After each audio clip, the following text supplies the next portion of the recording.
Hello and welcome to episode 73? 2 or 3? 72. Oh my god. Welcome to Very episode close. 72 of the Post 20 podcast. Sorry guys, we're coming in hot on this one. Just joined the Discord, but we figured we'd start right away. Welcome back everyone. Post 20 podcast, getting close to 75 and then 100's up next.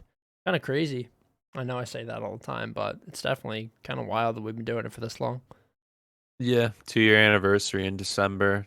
It seems like it was just yesterday we started, but it going week by weekend. I mean, the season's almost over, so the good thing is summertime will be rolling around. You'll have the soccer's not going to go away. We'll have MLS and Euros and Yeah. a whole bunch of stuff. So the show's not going to die in content. Yeah, it'll just change, like what we do on each weekly episode will change, but it's not gonna matter. I mean, we'll pick up on other sports back, you know what I mean?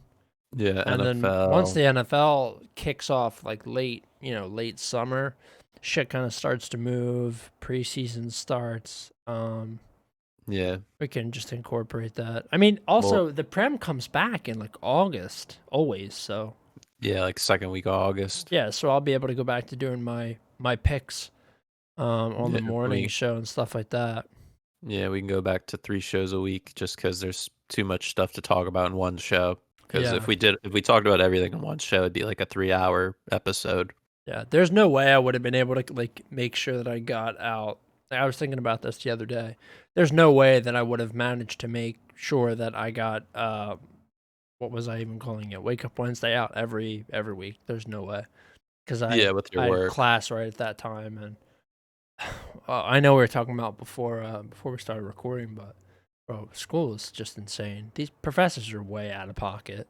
There's a crazy entitlement that they have. They think that they're like worth a human being's time, and they are truly not.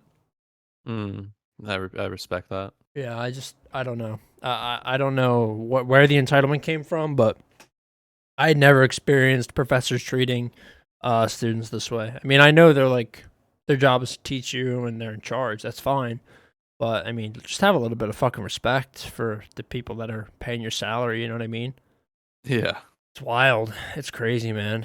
And hella kids are paying out of their own pocket. It's not like, you know, people's parents are paying for college. Like most of us pay for it ourselves. So just I think some people need some perspective because I have some absolute fucking freaks this semester, say the least, you know? Yeah, I hear you. Yeah. So I wonder if, I mean, I don't think any of them would find this. I actually don't care. Go fuck yourself, actually, if you're watching this right now. Really. You know who you are. I mean, yeah, you know who you are. There's a couple of professors that are sick, and the other ones are just absolute fucking assholes. Yeah, I had a handful of those in the past. Like, Like what's the worst thing that happened to you in school? with a Professor based, yeah. I'm curious. I think I already know, but Well, not that wasn't my fault. It was like English 101 yeah, professor. He was used to taking like the honors courses, right. like the honors students and all that, whatever. And me and my roommate Seth, reoccurring guest on the show, Mhm. we were in the class together, and we were It was sophomore year, and we were in the course, and we'd let him know like we're on the soccer team, and some days we might have to cut a little bit early. And he wouldn't work with us whatsoever. Like he Yeah, just hated sports in general and was like, it's unexcused absence and blah blah blah. And like we immediately dropped the course a couple weeks later. I mean, we were still not doing good in the course because he was such an asshole with grading. yeah, But yeah, that was like the worst. It's not a crazy experience. Like I've had other ones where like it was my fault. yeah. It's just like wild because when you get to college, it's different than in high school. Like everyone Mhm. has to be on the same page for high school to run, right? But in college, I mean, professors, especially if they have tenure, they can do whatever the fuck they want. They can Right. actually do whatever they want. It doesn't matter. I mean, I have had courses with professors that have tenure who literally come in and just say, like, listen, you guys can sit here and read the textbook or you can just leave. I marked you present. Like, I marked you present. We can talk if you guys want. If you guys want to hang out for the lecture, you're welcome to. I'm going to lecture regardless. But if you don't want to be here, dip, make sure you get your assignment in on time. That's it. That's how some people are. But you have other people that have tenure that have literally entirely divorced the name of the class with the content that they're teaching. Like, I'm trying to think. I don't even remember if it was at where I'm currently at or if it was when I was at community college, but I remember what it was. I had this class. It's about earth science, right? This Yeah. dude, I mean, rocks are part of earth science, right? But this guy made the entire class about telling stories about when he was a geologist. But a geologist, not a fucking rock star, a geologist, which is a boring ass job. You literally look at nasty old rocks. That's it. That's all you do. If you find anything more expensive than, just a regular old rock, you got to call a gem guy in because that's his responsibility. This guy literally looked at rocks. He every single Wednesday night for 4 hours would tell stories about rocks. He was a really old guy, like, handicapped at this point. Nice guy, but just like the class, I didn't learn a fucking thing. All we did was listen to his stories. He used to put questions on the tests about the stories that he told us. And there is no way that any of them are real. Like, he was telling crazy shit. He's like, yeah, I met this guy. I met this guy. I met this guy. He's like, I met Mick Jagger. I said, what the fuck does that have to do with rocks, dude?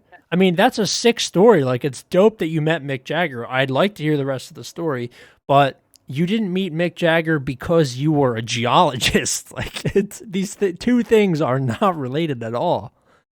But yeah, I don't know. I don't know where that came Put it from. on the but exams. yes, dude. He literally had questions. I don't even want to say his last name. He's probably dead by now. He was such a nice guy. Like, he really was. He had cancer and all kinds of shit. But Fuck. every single class, bro, he would come outside at the whenever he'd give us a break. Right. He'd give us a 15-minute break. It used to take him 8 minutes to get down, 8 minutes to get back up. He was always late. But he would sit outside and smoke down an entire, like, a Philly blunt, the cigars. Like, they're really shitty cigars. He's an old Italian guy. I think he was from Philly. He would sit out there and literally rip it down to a stinger and get rid of it and come back inside. Like, his 15-minute breaks were always half hour long because he had to smoke the whole cigar. I don't know how anyone could do that. His doctors told him, I can't smoke cigars, and he said, no, this is the one thing you have to let me have.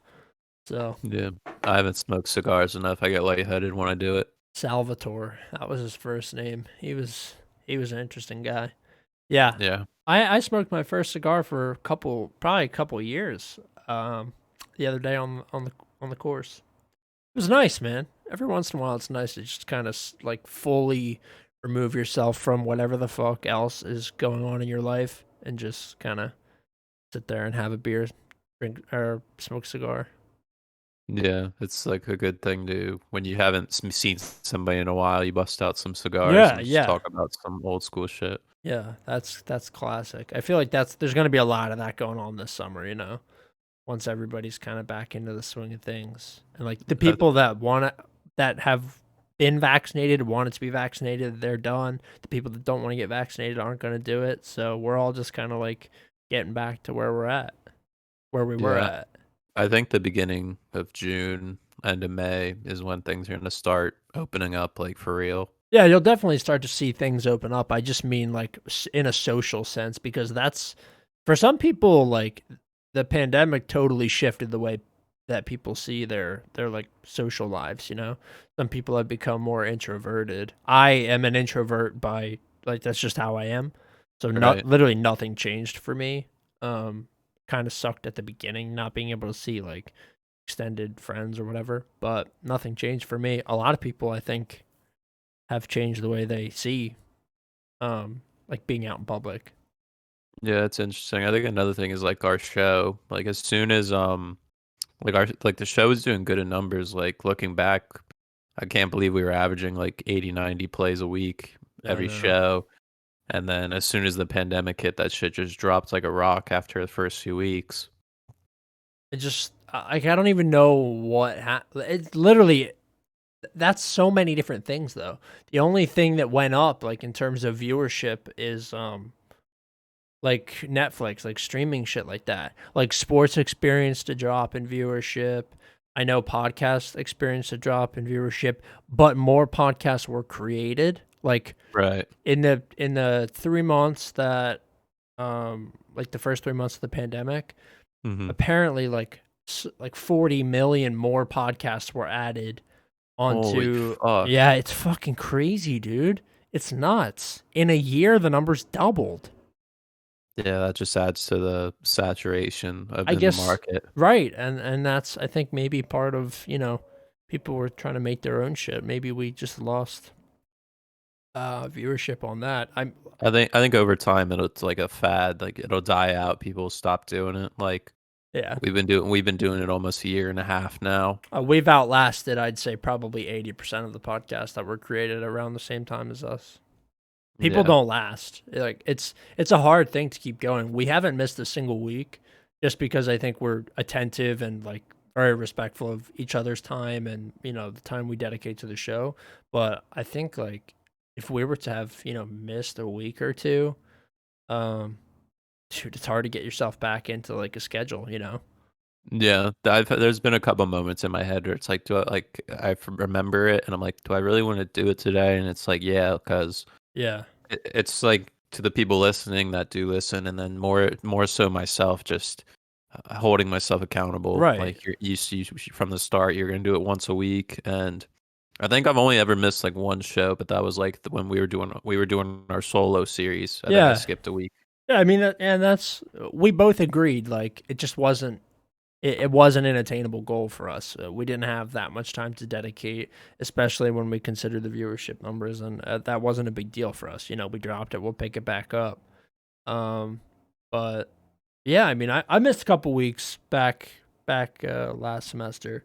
When life gets stressful, it does it's hard to like go on camera or go on audio and kind of like forget about all that shit though. But Hmm. I think I've done a much better job with that. This when it was four of us or three of us, like it was kind of tough to like fully immerse myself into a totally different situation where I was trying to not be serious. That's hard for me. I'm just a serious kind of serious person. Yeah, it's tough when like it's people you haven't really been around a lot. Yeah, Like me, Wade, and Trevor. Like we went to school together and everything. And Trevor and I went to college together. So yeah, like there's more of a dynamic there, and like you and me have our own dynamic, different from those guys. right. So it's hard to balance all that stuff. But if you can do it right, then you can attain like different aspects and different types of audiences into the show. Oh yeah, I mean, Each individual personality. yeah, I think there's a lot of like multiple person podcasts, and when you have like even I'm thinking of like 4 or 5 man shows. I mean, they're an absolute fucking train wreck. And we'll get into the soccer soon, guys. Sorry. If you're not tuning into this kind of stuff, but um the dynamics between all of them, like some people will go at each other constantly, or even if it's like a recurring guest. The recurring Right. guest will get along with one host but not with the other host. That shit is so entertaining, man. It provides for like so much hilarious content. Yeah. That's not how I am though. I'm not like confrontational. Obviously, like Wade and Trevor, fucking totally cool guys. It just didn't work out that we all stayed on. Yeah. I Yeah, mean, maybe one day we can do like doing the 2 year anniversary or 3 year reunion whatever. show. Yeah, it'd be hilarious. Do it in person or something. Yeah, I mean, like our show has just changed so much. I feel like it's become such a streamlined, like very simple process now. Yeah, and it's a good. We've settled down to like a good base and like good Yeah, foundation to where we understand what we need to do yeah, to get the show properly going and everything, and what content we need to do. And from there, you just need to upgrade production and consistency in providing content. I guess I think that's the next step to really branching out and gaining more traction. yeah, But for that sure. that just comes down to hard work and really thinking to yourself like how much do you want to do it. Yeah, I mean that's so many different hobbies. Um, but creating. This is my creative outlet, really. This is the only place that I do that because everything else is forced. All that other creativity has to be forced for school and stuff. So when school's over and I'm not utilizing that creative part of my brain anymore, then I'll have way more to allocate to the show or or where the direction that the show goes in. Even just the brain power to think about that requires a lot. Kind of have to sit Yeah. down and really think about it. So I'm just excited to be able to turn my brain off of school mode coming up here soon. It'll be really nice to kind of just get back to basics. All right. All right, let's get on into the games. Last week we recapped match week 30. This week we will be recapping match week 31. The first game, April 9th, was Wolves versus Fulham. Post 20 podcast very own Fulham FC have continued their slide since beating Liverpool 1-0, which we thought was the resurgence of the club.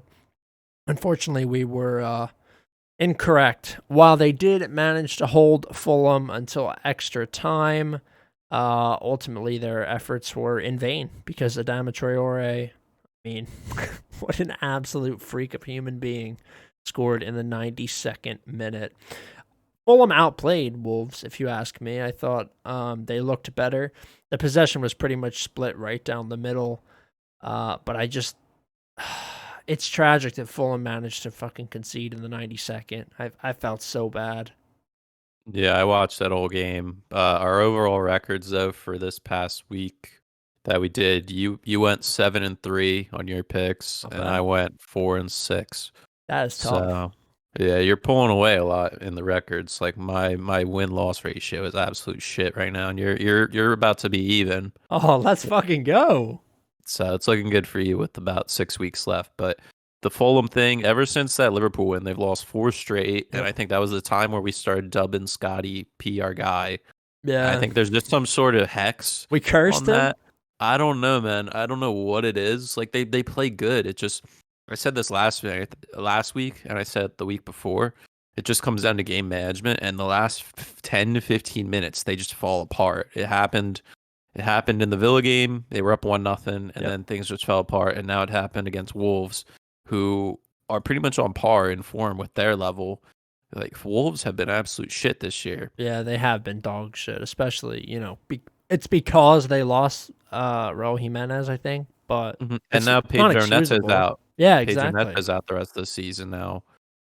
So they're really on their last they're on their last leg, really. And getting a win there pretty much solidifies them staying in the league. But for Fulham, it's dire, especially after Very. Newcastle are picking up good form. They got that whatchamacallit. They got that win. They got the win against Burnley that we'll get to, but it's just not looking good. I don't know what they can do. Fulham, they're gonna have to pretty much win out if they want a chance. And West Brom's right up their ass in the table. They're only 2 points behind them now, which we did not see coming. No, we did not. They're having a fucking renaissance just out of nowhere. It's insane. Yeah, I don't really have that much else to say about this. It's really unfortunate for Fulham because I felt like they were starting to gain momentum and gonna make sure that they were gonna make sure they stayed up. And it's a mental toughness thing, I think, for the players. They do have a lot of young players, unproven players that haven't played in the Prem, where, Yeah. you have to be mentally strong. A lot of them are loaned in. Yeah, and I think that's it. Chemistry has a huge thing to do with mental toughness. And if you don't feel like one, cohesive unit, then that's a big thing. It's a huge problem. And these games where Fulham is just kind of falling apart at the last 15 to 20 minutes, that is the difference at this point in the season. And these are just points you can't drop, and it's kind of sad. It makes me a little frustrated to know that that Fulham are probably going to go down now. Yeah, and the one more thing before we move on. That's just one thing. I hate to say this, but that's just one thing Big Sam has over Scott Parker. I It's just he know. has the experience in this area of the table where he knows how to wiggle his way out and squirm and slime out. And Scott's still playing the same way. like they're in that mid-table area where they can just control and play nice football and maybe get a win or two. But they really need to scrap games out. It's going to have to be Route 1. It's going to have to be dirty. You're going to have to get in these tough matches where you scrape 1-0 wins over teams like Brighton and Burnley, and they're just not doing that. They need to change their style if they want to get any momentum. Yeah. I just like it's so fucking crazy to watch Fulham like have that crazy win against Liverpool that we watched live and be like so hyped and amped on them just for them to literally suck a bag of dicks in 4 straight games. Like I don't know what the fuck's going on. Yeah. It's unfortunate, but we'll move on to another game that was just I don't even know what to say about this. I mean, this was absolute craziness. Leeds went up on City, shocking everybody in the 42nd minute when Stuart Dallas managed to like take one home. And I'm gonna read you the full stats here of the entire game because I'm now just looking at them for the first time. This is a FIFA scoreline.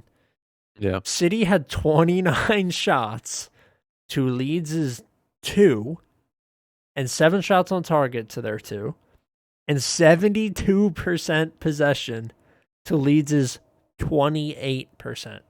Yep. So Stuart Dallas scored both of the goals right in like the stoppage before halftime. Liam Cooper, Leeds player, managed to pick up a red card. So he was out. He was donezo. And I thought certainly that City would come back. They managed to draw themselves even in the 76th. Through a goal by youngster Ferran Torres. But in the 91st minute, Dallas got his foot on one again and pulled Leeds ahead, and that was it. I mean, City were never back in from that point, but they absolutely clobbered Leeds and managed to lose. This was the first time I feel like we've seen City kind of defensively, I don't want to say collapse because it wasn't a full collapse, but they faltered. If this means anything, it's kind of a cop out, you could say, but rotated side, no Rodri, no Ruben Diaz. They had Mendy in there instead of playing Kyle Walker, and Cancelo flip-flopped. So they rotated a lot of teams, probably due to the Champions League match against Dortmund in between, but still not an excuse. And I mean, Diaz would have been a massive boost for them. And the red card for Cooper was kind of controversial. It was a VAR decision. Yellow turned red. But Leeds did their thing. I'm looking here. Of the 77 teams Pep has faced in his managerial career, Leeds is only one of 2 teams that Pep's failed to beat because Leeds got a draw earlier in the year against City. So Leeds is in very comfortable company there, getting 4 points out of 6 off City in the league, which not many could say this year, if any.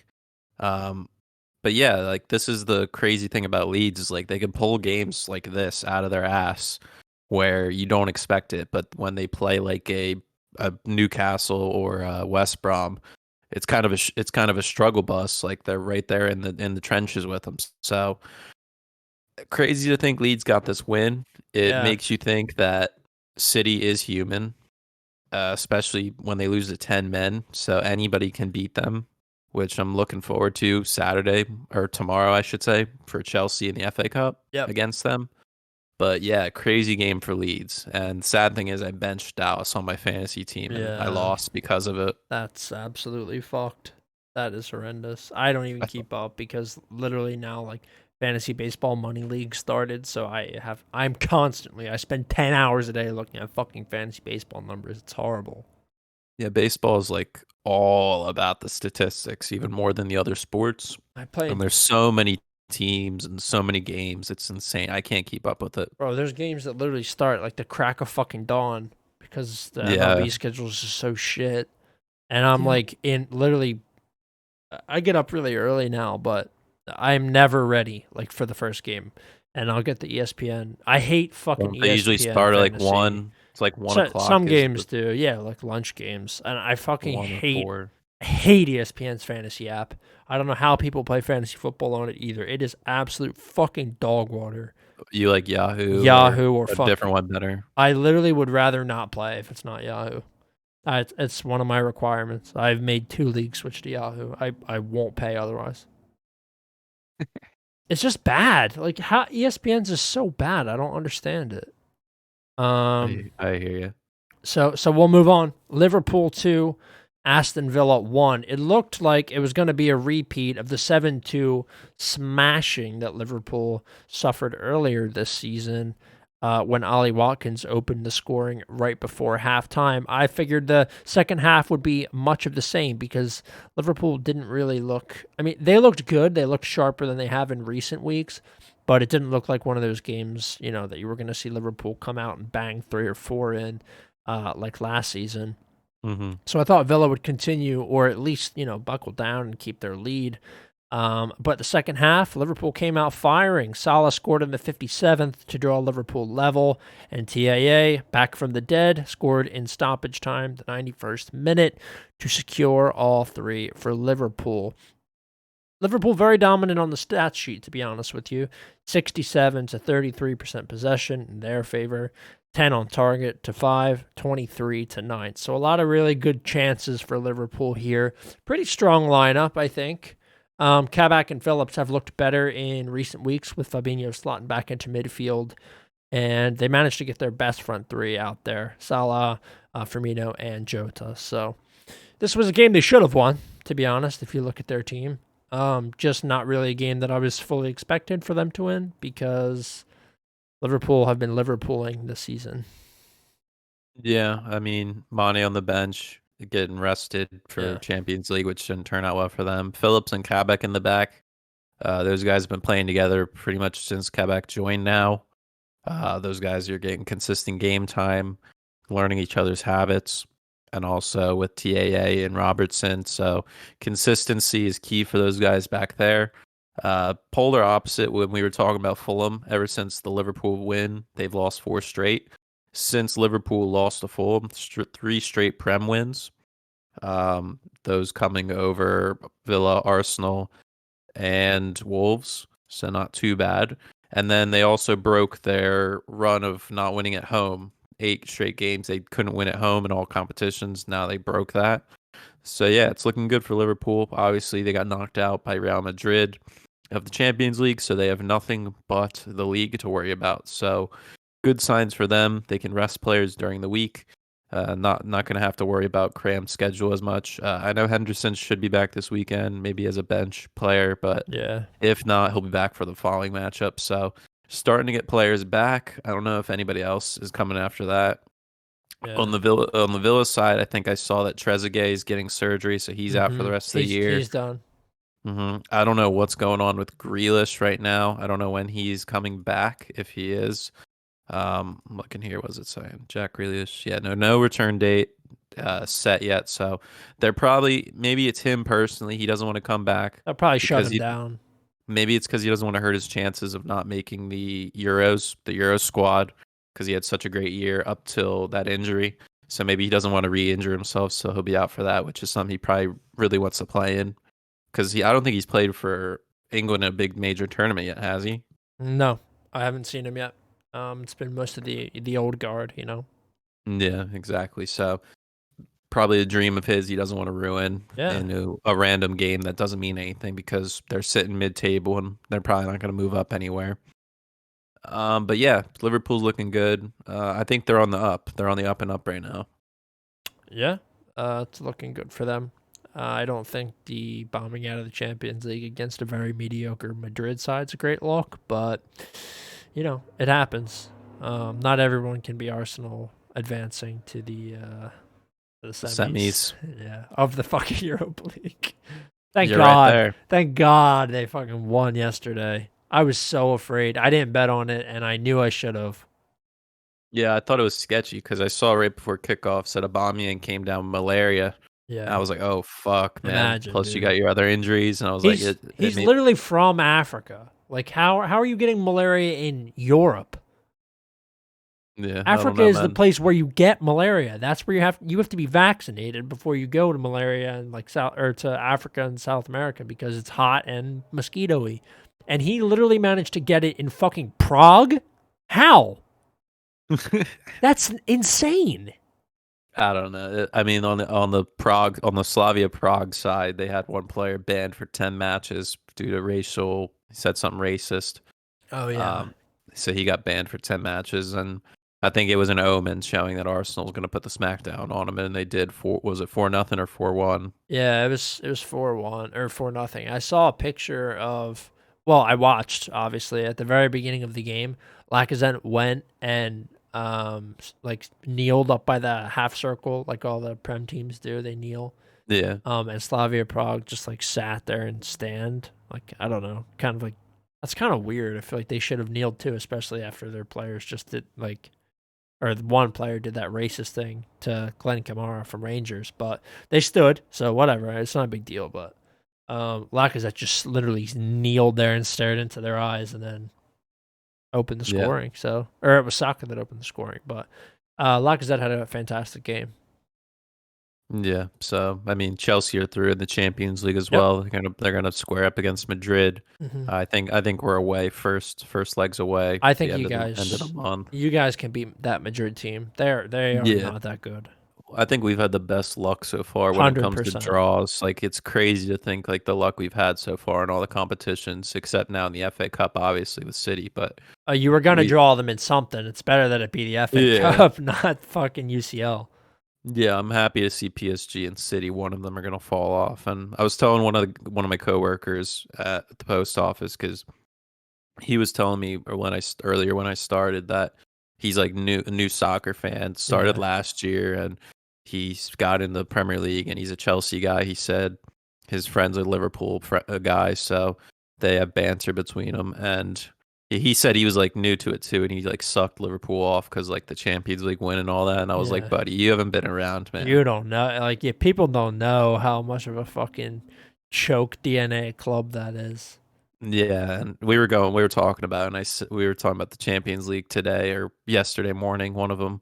Yeah, But I was saying we're looking good, man. Madrid's a decent side, but I'd rather go up against them than the best two players in Neymar and Mbappe, and then the machine of Pep and City. So we just gotta do our thing, take it one game at a time, and we mentioned the Porto game, the second leg, like Tuchel's second loss of the year now. But those games are always weird because one leg's already played, so there's already something on the something already happened, and that's in your mind. So you have a lead, and you're just trying to hold it. So they played it safe, and Porto just got the win. Probably scored the goal of the tournament up to this point. That bicycle kick, yeah, which was that was insane. nuts. That was insane. He didn't even celebrate because it just at the point of the game it didn't mean anything. Yeah. Um. All right, so we'll get into Crystal Palace Chelsea. We're on a fucking long one today already. Palace won, Chelsea 4. Havertz and Pulisic were out in full form in this game. It's nice to see them playing together. I think like Pulisic and Havertz when they've been on the pitch together have linked up very well, and I think like Havertz seems to be I don't even know unlocked maybe a little bit by having pacey guys out, playing where they're supposed to play instead of Werner being played on the left wing. Yeah, Chelsea absolutely dominated this game. Led possession, led shots, also the shots on target. 10 shots on target for Chelsea. A lot of chances in this game, and they managed to get 4 out of that. So I'd say that's pretty good showing from them. Kind of uncharacteristic of this most recent Chelsea side. Very defensive, king of defensive structure. TT is. So it was nice to see them get a bunch on the score sheet. Zuma added one as well. It wasn't just Havertz and Pulisic. It's good to see him get involved. Benteke had a consolation goal in between a bunch of Chelsea goals in the 63rd, but that was literally their only shot on target was Benteke. Palace just kind of mid. Wasn't really expecting anything fantastic from them. It was, Benteke and Zaha, Eze and Ayew were also in. So they had all their main guys really. Just couldn't really get anything out of them. And Chelsea won a game that they certainly should have, in my opinion. yeah. On paper, we said straight up the Chelsea win. We didn't think too much about it, and this is the first time under Tuchel in the Prem we scored more than 2 goals in a league match, which is nice to see. And with the Havertz thing, I think he's not being forced into the side every week and being pushed to do something crazy. Like he's getting handed opportunities every once in a while, and I don't think there's as much pressure on him because they're not high intense games where everything's on the line. So maybe mentally he's at ease a little bit, and having Pulisic next to him, and Pulisic is on a heater right now. He's Yes, picking up he is. form. Just really crossing my fingers right now. Nothing bad happens to him injury wise, Yeah. which eventually does happen. Every time he gets hot, something happens where he just gets set back to reality. So, and also it takes the load off of Mount. Mount was doing a lot when everybody else was down and keeping us where we are up to this point. And I mean, Werner, I don't know, man. We're talking about now that Ziyech potentially is going to leave in the summer. Obviously, we're not going to sell Werner after such an investment in him. Yeah, no, He needs at least another year to really settle in and figure himself out with Tuchel's tactics. for sure. But I mean, overall, the side played well. We already mentioned the Champions League; they did their part there, and it should be interesting to see what lineup comes out tomorrow against City. Yeah. Going into potentially a cup final in May. Yeah. Be interesting to see how everything pans out. Good showing for Chelsea. Nice to see them get a bunch on the score sheet, but we will move on. Next one, Burnley 1, Newcastle 2. I came out of retirement for a couple days, and this was one of the games that I bet on. I had a 14 parlay, and it was really good, except the first leg of the parlay was a live Mm-hmm. bet on Burnley after they were up 1-0. They were literally minus 150. I was like, that's fucking sick odds. Burnley are kings of parking it. Mm-hmm. And, dude, they literally subbed on. I don't think St. Max started. I think they subbed him on. And he got subbed on and fucking scored in the Yeah, 64th. And, like, that was it. I knew that there was no way Burnley was going to score two more and win. yeah. And it They was subbed fucked. they subbed Wilson and St. Maximin off the bench Yeah. for Jellington and Dwight Gale, which is a total upgrade. Yeah, so you brought But the fucking good guys on. You brought your A team yeah, on, and that's just so annoying, dude. obviously hindsight's 2020. Yeah. But like Burnley did go up last week 2-0 against Southampton, and then they crumbled, and now they did the same thing. They went up 1-0 over Newcastle, who on paper has been even worse than Southampton, and then Burnley still crumbled. So should be. I mean, they play United this week, which is obviously straightforward, but should be interesting to see what they do moving forward. But Newcastle, we were talking about the Fulham thing, and we mentioned Newcastle. They're stringing results together. They don't have to win every week.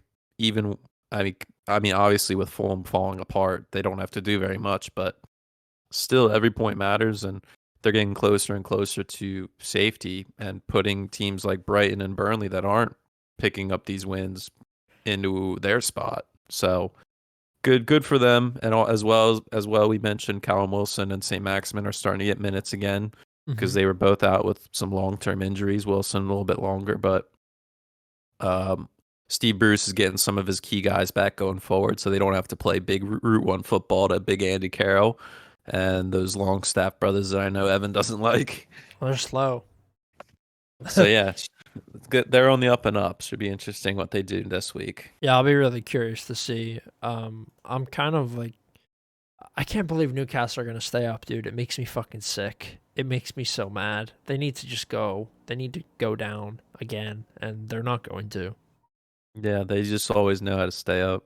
It's crazy, bro. It's just like mediocrity like that. Like you should be fucking punished. Just give them a year of punishment, and if they come back up, they come back up. Fine, but so annoying. Um, Next one was the one that did we watch this one live? Yeah, we Yeah, did. Yeah, so West Ham 3, Leicester City 2, but I don't think that 2 goals to Leicester City really tells the whole story. Um, they looked dominant early on, but Jesse Lingard had an absolute wonder goal in the 29th. I have never seen anything like that. I mean, it was just like a one time from outside the box, hit off the right side of his boot, and it bent inwards somehow. I mean, it was the amount of spin on the ball. There was no way that Schmeichel was ever going to get to it. Once mm-hmm. that goal was scored, I mean, the game seemed to be over. Uh, Lingard got another one in the 44th, and then Jared Bowen added a third in the 48th. Right after we came back from halftime, and I thought at that point it was certainly over. Even though Leicester looked sharp at the beginning, they fell off quickly once West Ham scored those goals. It wasn't until the 70th minute that they were able to get one back for themselves, and then in stoppage time, Kelechi got another one, but really it was only consolation goals. He's hot, but doesn't really mean anything for Leicester. They're collapsing like they did last year. Yeah, West Ham only behind Man City have won the most Prem games since the turn of the year. They've won 10 games now in the league since the start of the new year, which is crazy. Really pushing for that top 4 goal. The first 60 minutes, West Ham were dominant in this game. They controlled most of the tempo, even without Declan Rice out due to injury. Souček picked up the load as well as Mark Noble. The thing that changed a little bit was Aaron Cresswell picked up a knock. He had a little hamstring issue, so he got subbed off for Balbuena. So there was a tactical change there. Opened up things more for Leicester. And then Mark Noble picked up like a dead arm or something we were saying. He didn't have full rotation of his arm, so he had to come off too. So West Ham kind of packed it in. That opened things up even more for Leicester, giving Iheanacho that freedom to have a few more chances. And his first goal was a Masuaku mistake. He played it right to him in the middle. Yeah, I was riding him, and then he choked. It was a quick turn shot, and Fabianski just didn't have enough time to react. So little things like that. That's where we were saying Fulham fall apart.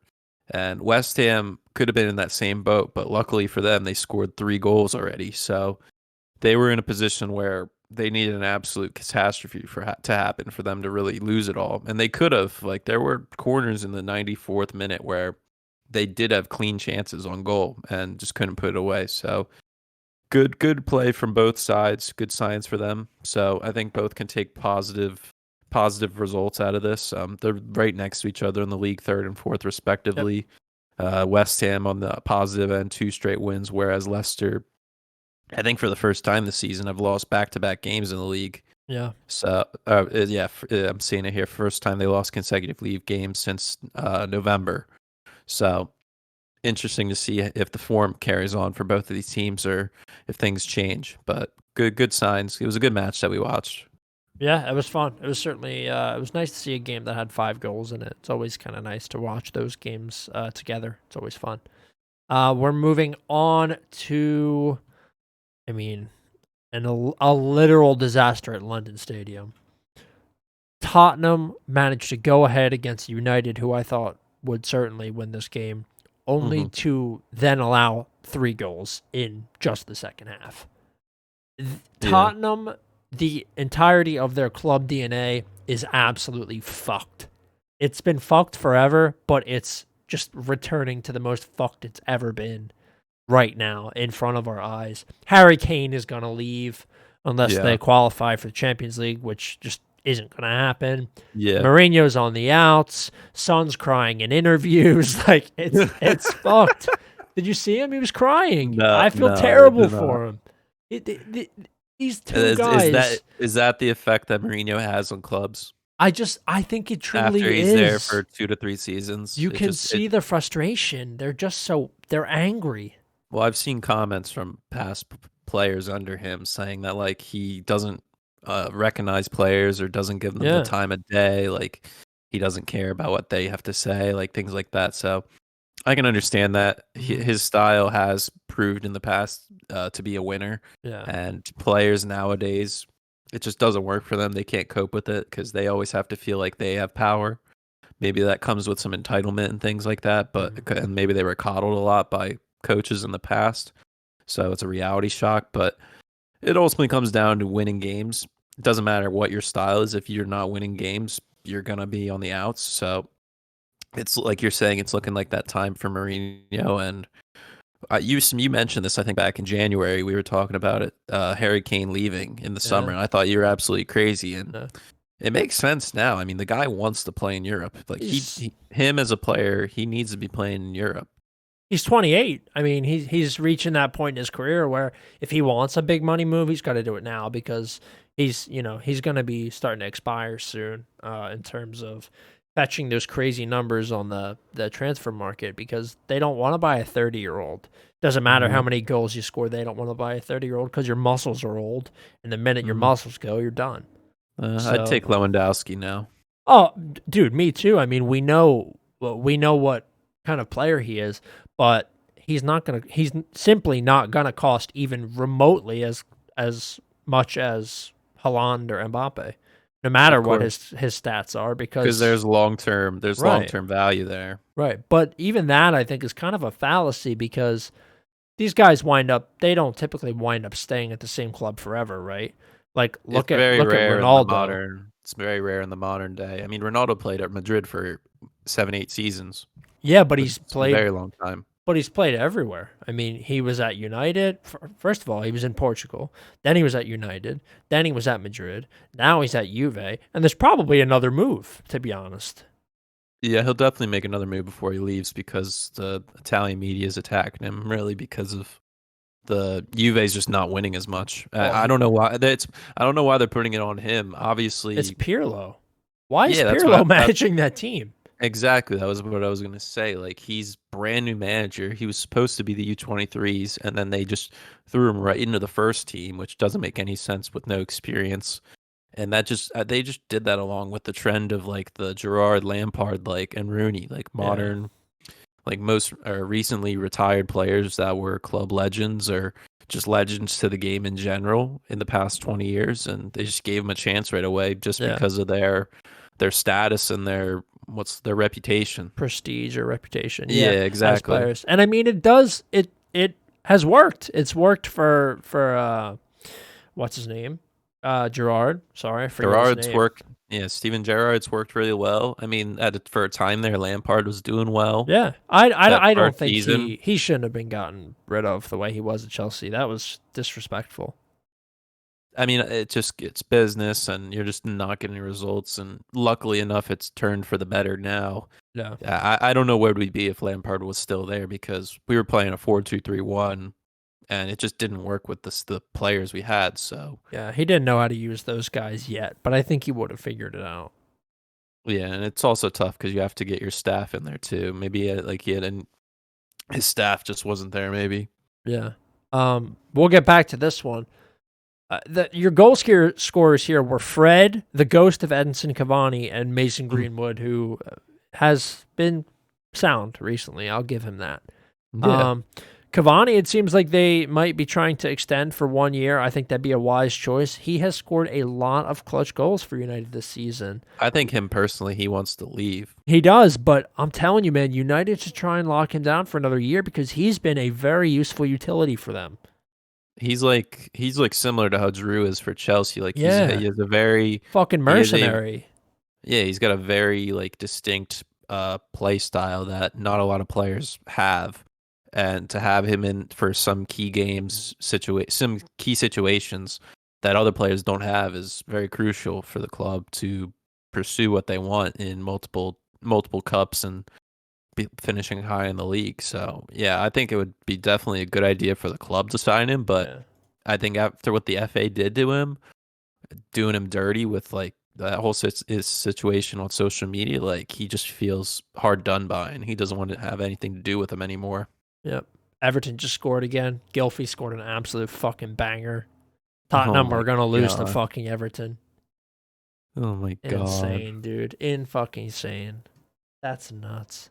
All right, we're not talking about that game though. We are going to move on. Tottenham are frauds though, just letting everybody know. Arsenal, however, not fraudulent this week.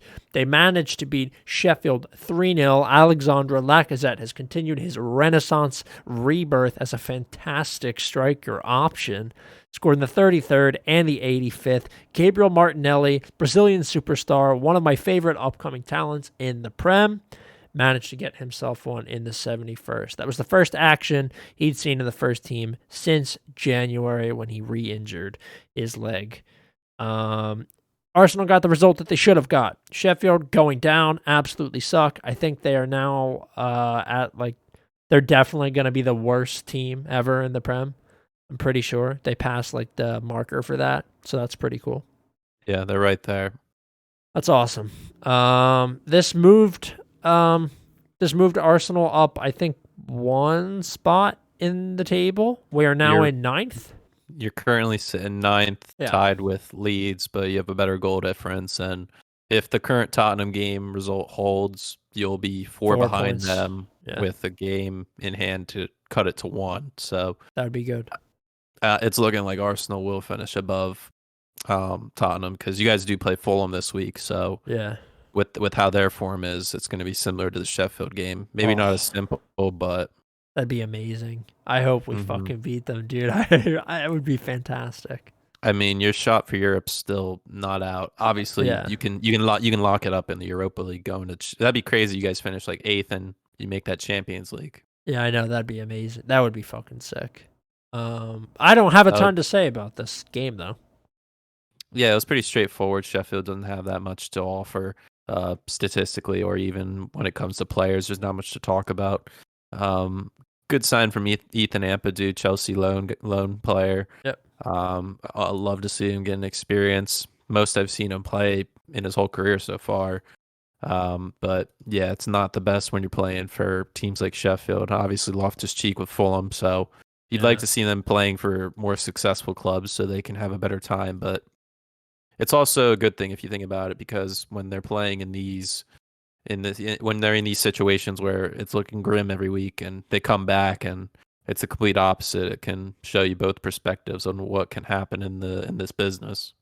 Yeah, I know. It's certainly a ruthless business. Okay, moving on. West Brom 3, Southampton This one 0. just pisses me off, I man. mean, go ahead. I'll let you go.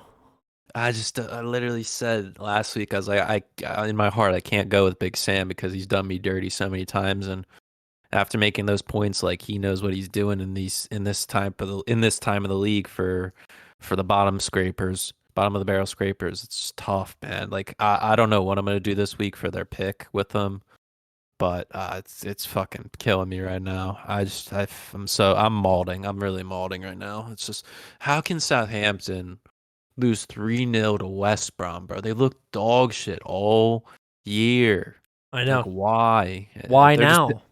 They're just picking up form at the right time. It's like when you're in college basketball, like you need to get in form at the right time of the year. Like you can't go into March Madness like on a hot streak, because then that's when you die. Like you need to lose a key game here and there so teams don't fully like put everything out on you. And I don't know, man. They're just, I can say congrats to them, do like great credit to them, Not but me, bro. They're fucking annoying and boring to watch. yeah, I know. I mean, that's what I'm saying. Like they know how to. Big Sam knows how to play to win Yeah. these games, and that's what Scott doesn't understand yet. He's a cheeser, dude. He's a one depth cheeser. He Yeah. literally Big Sam is the sweaty weekend league manager. It's just the worst, dude. And he's never getting results that he's only beating you when you're one game off getting the next reward tier. He's not ever winning for himself. He's just winning to spite other teams. Like that's how it feels every time I watch West Brom. They just They play they spoiler. they have 8 goals in their last 2 games. That's fucking insane. They literally suck ass. There's no reason for that. Eight of their 28 goals this season have come in the last 2 weeks. It's like when you That see shit NBA that is teams. over 25% of their goals have come in 2 weeks. Yeah, it's just dumb. It's like when you bet on an under in an NBA game and literally some absolute shitter goes for 50. Like, it's just so stupid. It's the same Mhm. kind of shit. And I just feel like West Brom are winning to spite the people that have talked shit about them. Big Sam, Yeah, actually, more specifically. And exactly. Up, Tottenham equalized. Jesus Christ, the over was fucking easy mode for that one. I knew it was. Harry Kane scored a second. He's amazing. Knew he was going to score today. I don't know why I don't bet that every time they play, because he does score every game. He's like right around that like minus 110 plus 110. Like he's about even to score a game. Yeah. So we'll move on to the final game. Southampton, there's nothing to say about them. They suck. They just lost all their momentum that they had at the beginning of the season, and Yeah, Hasenhuttle's probably going to be Danny Ings is a fraud right now. straight up fraud. I think he's still like being a little ginger because of his injury, but you know. Right, true. Okay. Final one, Brighton 0, Everton 0. Brighton absolutely pounded Everton. Everton were so lucky to get away with a point here. just futile scoring. It was just never going to happen. James played like up top, no DCL in this game. He played alongside Richarlison, and then you have Holgate and Davies in the midfield alongside Sigurdsson. So pretty slow midfield, and they went up against a pretty much full strength Brighton team who got the better of them, but ultimately didn't get the better share of the points. Boring, but a good hard fought game for Brighton. Yeah, I mean, it's more of a victory for Everton because they didn't even have enough to field a full bench. They only had 9 subs or 8 subs compared to like the required 20 for the game day, which is crazy. They've had so many injuries this year. DCL not even on the bench there, but yeah, Brighton are the king of draws. That's their 12th draw of the season. Out of 31 games, they draw 12. They don't know how to score, which is their main downfall. That's why they're in 15th. Only scored 33 goals this year. The only thing saving them is their defense and like their well-structured team. And I think that's what Potter understands. They're obviously not going to be a flashy side that is creating crazy amount of chances every week. Obviously, this week was an exception to 23 shots, but only 3 on target, which is poor. If you look at the stats after the game as the manager, you look at that and you're like, wow, I didn't even realize that. Like we had so many chances, but none were in critical situations. So Yeah. I don't know. I mean, yeah, it's pretty stale. Everton still keeping the hopes alive for a top 6 finish. Obviously, right now, as we're speaking, they're in a heated battle against Spurs. So whoever comes out on top of this, even if it ends in a draw, still they're going to be up there. And I mean, for Arsenal's sake, you would hope for a Everton win here just to finish above Spurs. I'm sure that's how you feel.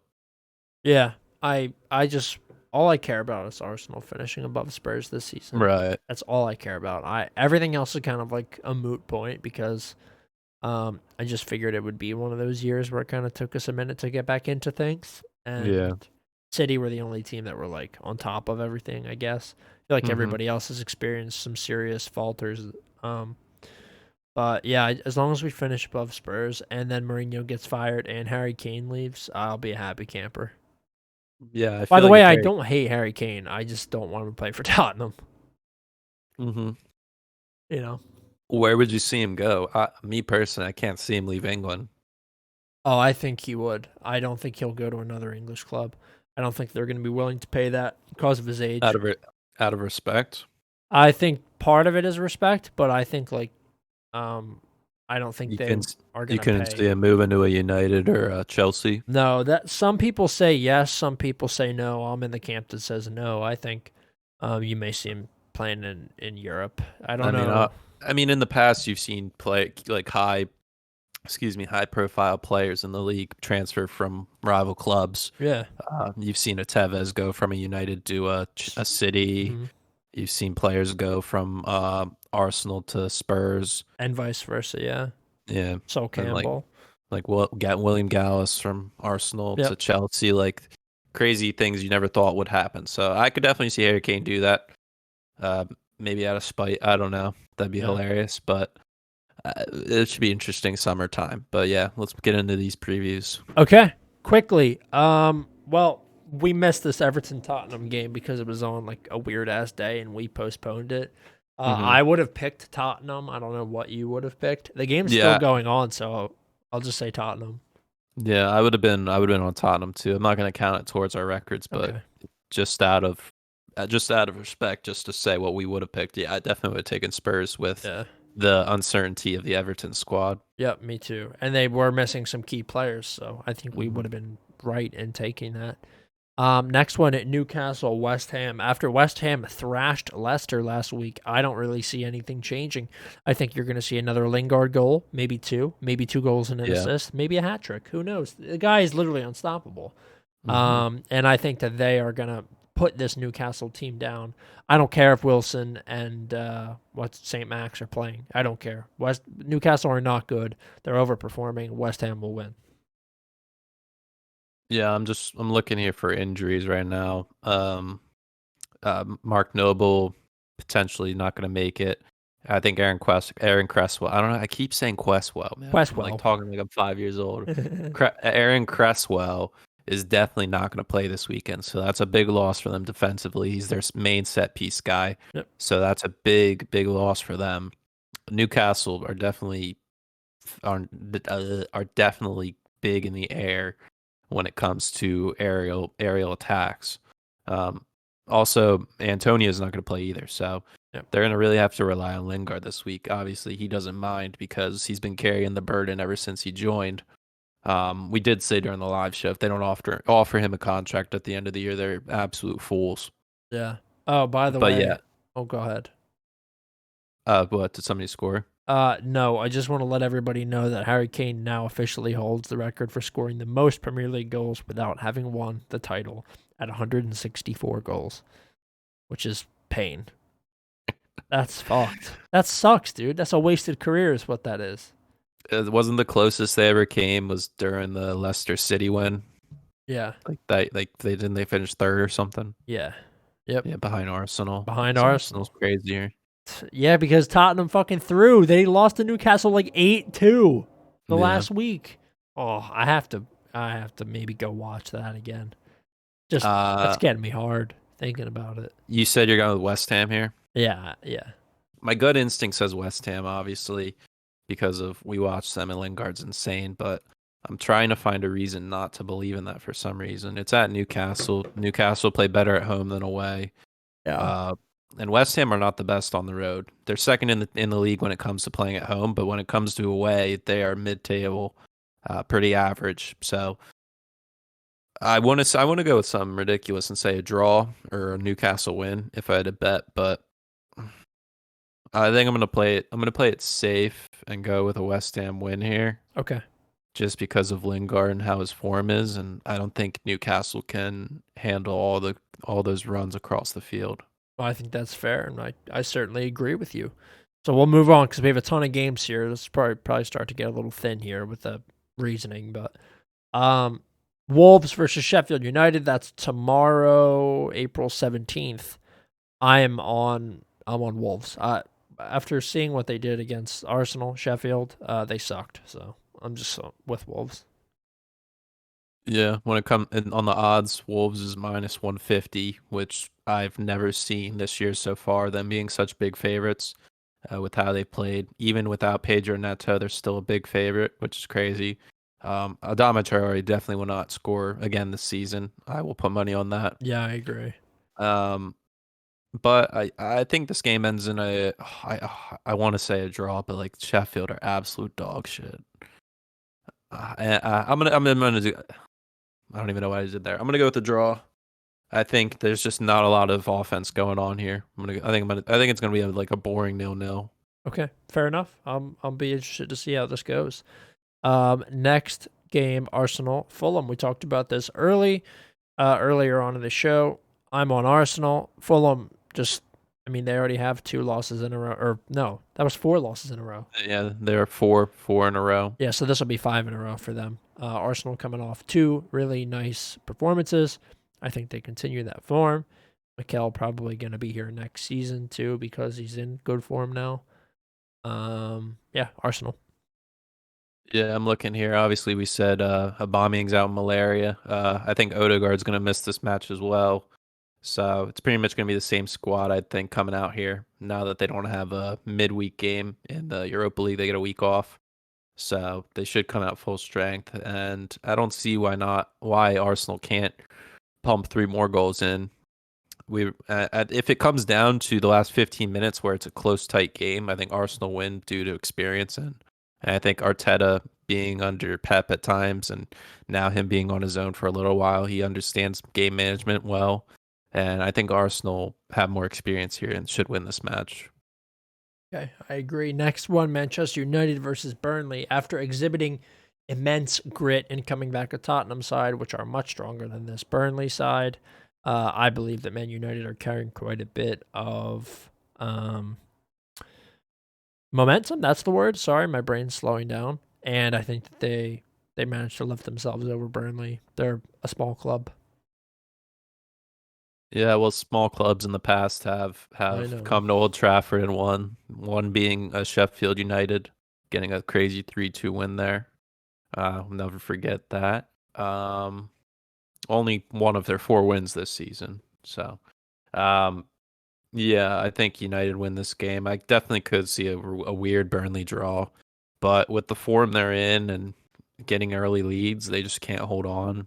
Maybe it'll change with the expectations of them getting pummeled in this match that they decide to play up against those expectations. But I definitely see United win this game. Nothing I haven't seen any flaws or anything to go against them, even with Bruno not scoring. I think this is the longest we've seen him not score. Probably. Uh, and you're seeing goals come out like you mentioned earlier, recapping last week's game.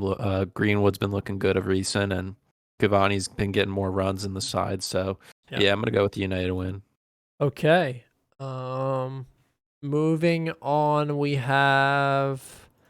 Sorry, I lost my tab here. Leeds United versus Liverpool. Leeds obviously upset City last week, but that was, I don't know. I think that was like a fluke. I really don't feel like Yeah, that was something that's going to carry over into this game. I think they overperformed and also got lucky. So I'm gonna take Liverpool here. I really don't think that last Leeds performance is any sort of evidence about what they'll do this week against Liverpool, who are in better form.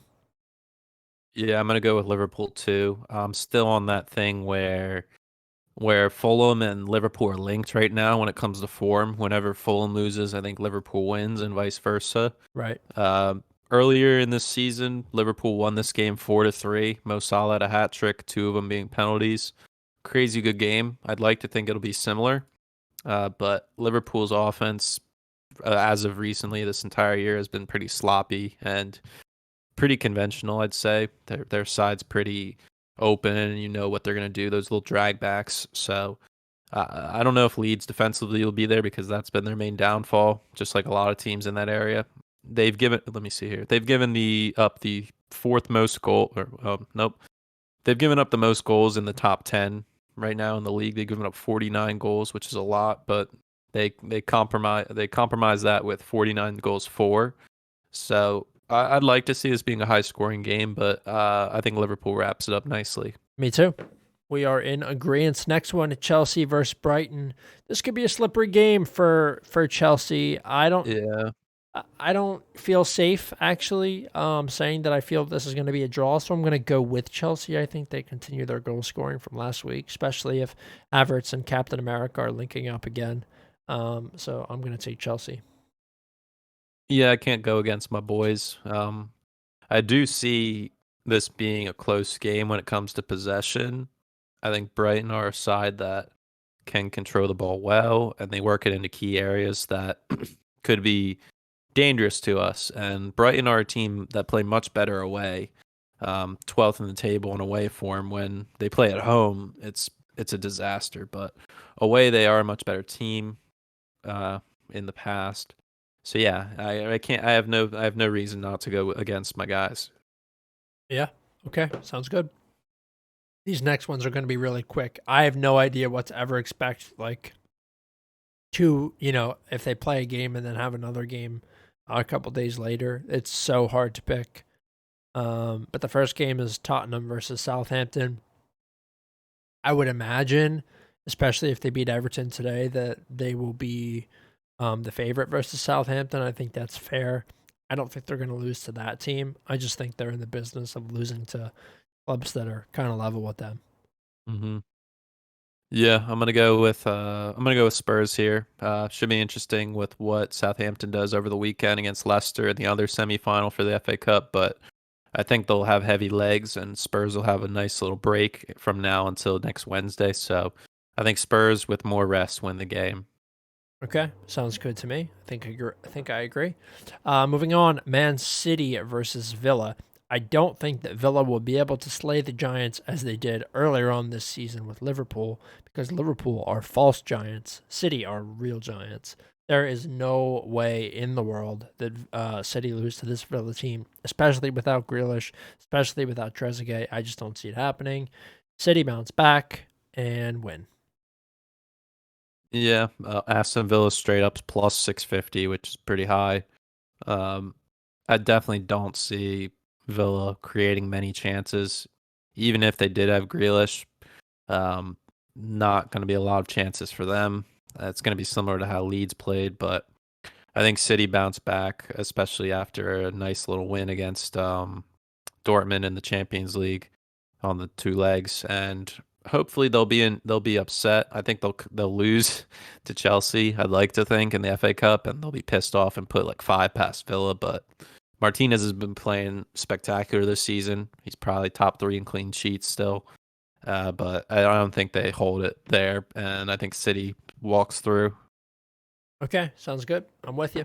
Next one, Leicester City versus West Brom. Oh, West Brom in good form, Leicester in bad form. But for me, there's no way that West Brom continue their win streak. Leicester City top them. I have no idea. I Could be a really coin don't flip know. for you. I have the tab open right now. Okay. All right, Leicester's home, West Brom's away. Everybody knows the draw is if it splits on the 2, it's a draw. So here we go. First flip. It is heads, 1 towards Leicester. Second Okay. flip. It is tails. We are Oh. going with a draw. All right, that's fair. Recent form, Big Sam's been there, but I mean, now that I've my pick is, if my pick relies on Sam to perform now, you can guarantee that Leicester will win this game. But I'm picking a draw.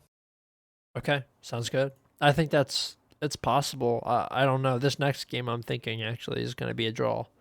Mhm. Arsenal versus Everton, Friday, April 23rd at 3 p.m. This will be a good one. I'll definitely be interested in seeing how this pans out. I've been picking Arsenal to win. They've been doing me pretty well the past couple months, so I'm gonna go with them again. I think they're in much better form than Everton. Certainly have less injury problems, especially if Aubameyang's back from AIDS or no, no, malaria. I was thinking of FIFA. I don't know. Especially if Aubameyang's back from malaria. Sorry, not AIDS. He doesn't have AIDS. That's fucked. So yeah, I think Arsenal win actually.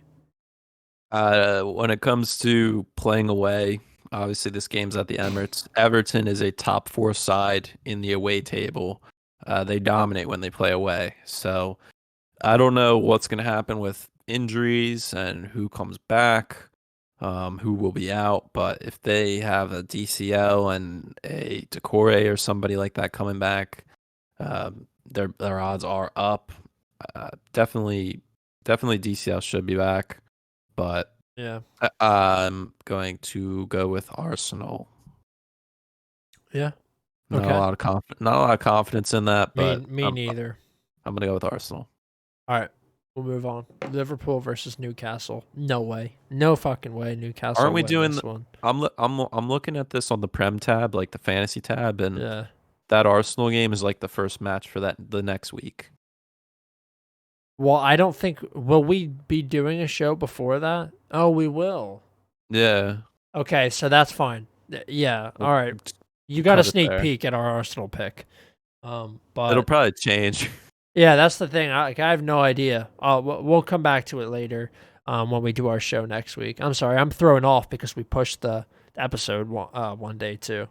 So, Yeah, yeah, sure. that's everything for us guys. Disregard that thing I said earlier about like having to go super fast because there's a ton of games. There's really not that many games. There was only a couple extras. Yeah, they're just all spread out because of the FA Cup and Right. all that other stuff. Yeah. So that's it, guys, actually. Thank you all for tuning in. As always, make sure you check us out on social media. Also, we can be found where all podcasts can be found. Spotify, Apple Podcasts, SoundCloud, whatever your preferred method is. And that's all I got to say. Is there anything else from you, Matt? Quick shout out to all the MLS teams in the CONCACAF Champions League. They all qualified for the quarterfinals. So 5 out of the 8 remaining teams are MLS clubs. No MLS club has ever won the CONCACAF Champions League. Hopefully this is the year one can win. I would like to say that we have good odds. The Union are matched up against Atlanta United, the first leg being April 27th. So hopefully the Union can go deep in this. That'd be awesome for them. This is the first time they've ever played in it, after winning the Supporters Shield last season.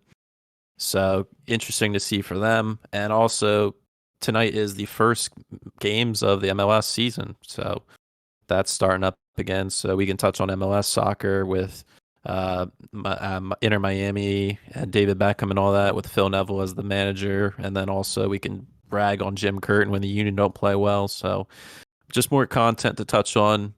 And other than that, I don't really have anything else to say. But thank you guys so much for listening, and we'll tune in, or make sure you tune in next week. Yeah, thanks, guys. We'll see you then. Sorry, my mouth is dry as fuck. I need to go eat. Yeah, some mine water. was too. I was like I was like going on an extended sentence there. Yeah. So thank you guys again. We'll see y'all next week. All right. Take care.